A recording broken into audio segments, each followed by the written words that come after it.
Si seulement tu pouvais aller le voir. C'est le message que Dieu a pour toi aujourd'hui. Et pour cela, nous allons aller ensemble à la Bible, à la parole de Dieu, au deuxième livre de Rois, chapitre 5, verset 10. Mais avant, j'aimerais vous planter le contexte. C'est l'histoire de Naaman, le chef de l'armée du roi de Syrie. Eh bien, il était atteint d'une lèpre. Mais sa femme avait une servante qui était esclave d'Israël. Et une jeune fille qui un jour lui dit si seulement Naaman pouvait rencontrer, aller voir le prophète Élisée. Et c'est ce que Naaman a fait. Il a écouté cette jeune fille et il est parti voir le prophète Élisée. Et nous allons lire du verset 10 en avant. La Bible dit, Élisée lui fit dire par un messager, va te laver 7 fois dans le Jourdain. Ta chair deviendra saine et tu seras pur. Naaman fut indigné et il s'en alla en disant, je me disais, il sortira en personne vers moi. Il fera appel au nom de l'Éternel son Dieu. Il fera un mouvement de la main sur l'endroit malade et guérira ma lèpre.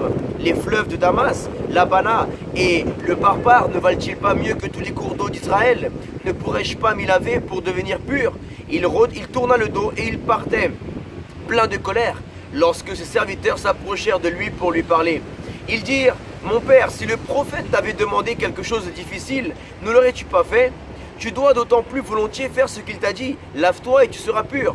Il descendit alors se plonger 7 fois dans le Jourdain conformément à la parole de l'homme de Dieu. Sa chair redevint comme celle d'un jeune homme, un jeune enfant, et il fut pur.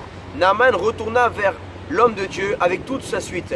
Dès son arrivée, il se présenta devant lui et lui dit, je reconnais qu'il n'y a aucun Dieu sur toute la terre sauf en Israël. Alléluia. Qu'est-ce que nous remarquons à travers cette histoire qui est une histoire vraie qui s'est produite il y a des milliers d'années en arrière? Nous remarquons que Naaman, le chef de guerre, le chef de l'armée du roi d'Israël, était atteint d'une lèpre, et pas seulement de la lèpre, il était aussi atteint d'une maladie qui est bien plus forte que la lèpre, et c'est l'orgueil. Il était atteint de la lèpre, mais également de l'orgueil, un homme qui a le pouvoir, un homme d'autorité. Et nous remarquons par cela que Dieu veut faire un travail à travers le prophète Élisée.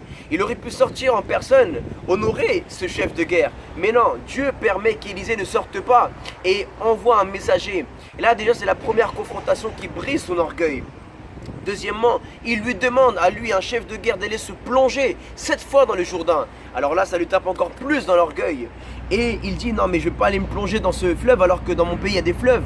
Mais ce que Dieu voulait faire, c'est que Dieu voulait le guérir de la façon que Dieu avait choisi et non pas de la façon dont lui il attendait.